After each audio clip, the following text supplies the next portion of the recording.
One Pulitzer Prize-winning journalist is sounding the alarm. He's painting a dangerous scenario of what happens without a free and honest media.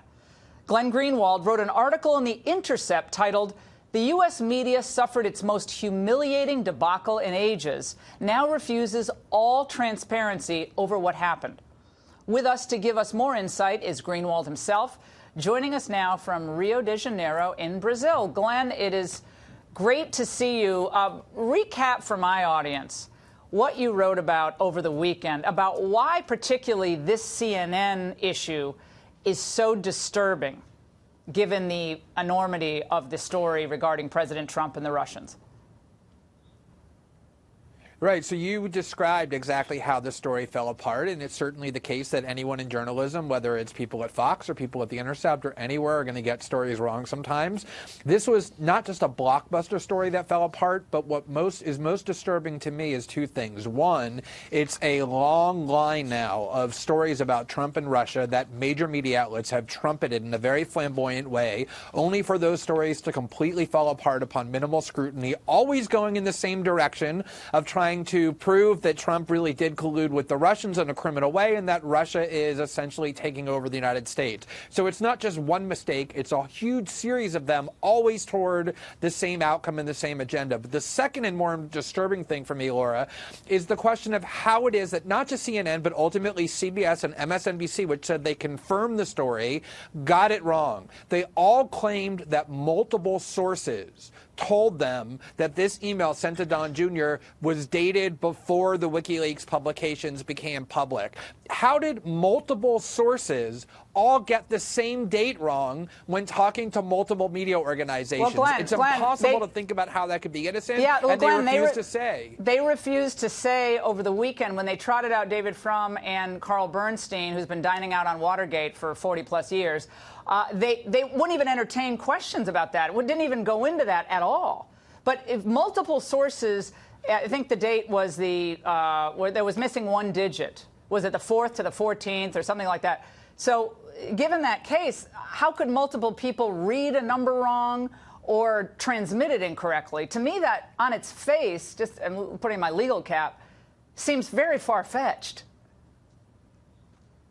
Right, exactly. I mean, it seems like it was a deliberate attempt to mislead, in which case they have the obligation to say which members of Congress, probably Democrats on the Intelligence Committee, were the ones who gave them that false information. But if it wasn't deliberate, they have the obligation to say how it happened. Instead, what they did was they brought a CNN employee, Carl Bernstein, and David Frum, who spent 2 days defending CNN, on to pretend that they were willing to talk about it. They didn't bring me on. When I write about Fox News and all of its many flaws and many mistakes and many humiliations, which have taken place a lot this year and the last year, CNN immediately invites me on, and Fox doesn't. And that's the reverse that happens when I write about CNN. Fox loves to have me on, and CNN won't. And I think that really is the issue. I don't want it to be implied that this is a problem unique to CNN and MSNBC. Fox has had its share of incredibly embarrassing mistakes, also always in the direction of its own political agenda. And the problem is that media outlets now are balkanized. They talk only to their audiences,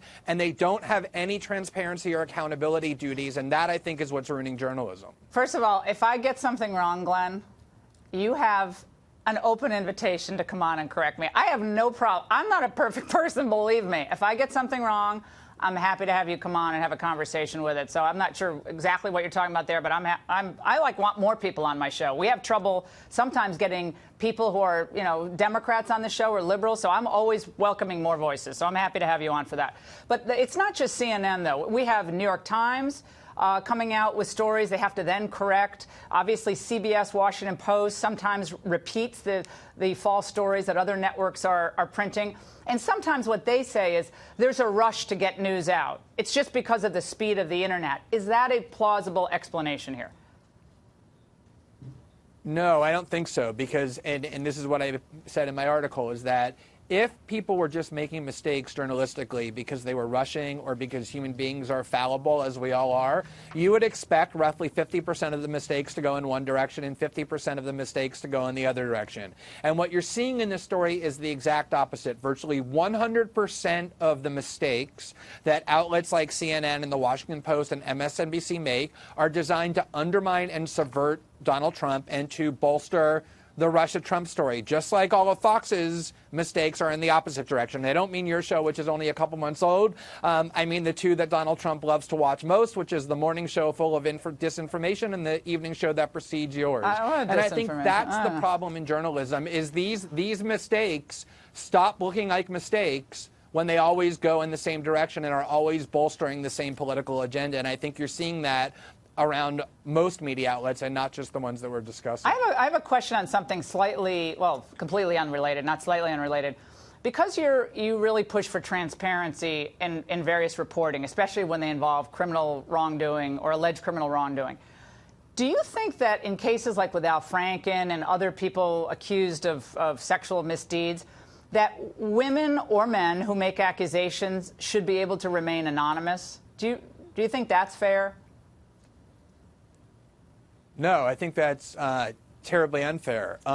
There was, in fact, just a couple of months ago, a document that was circulating around the internet that purported to identify men in the media who had misbehaved with sexual misconduct, and it was entirely anonymous. Yeah. And everyone in the media had read it, people had talked about it, and it's so offensive as a lawyer, if you care about due process, but just as a human being who cares about ethics and basic fairness, to allow people who are accused the opportunity to defend themselves, which they can't do if they're being smeared with anonymous attacks. I think, Glenn, there is a lot of accusations flying around from years ago, 10 years ago, 20 years ago, 30 years ago, and all I'm saying is people should have an ability to respond, and it's really hard to prove or disprove things that have happened many years ago. It's very difficult for men or women, and I understand there are a lot of people hurt out there, but at some point, we have to have some due process before we destroy people's careers. But, Glenn, I really appreciated your piece, and thank you very much for joining us.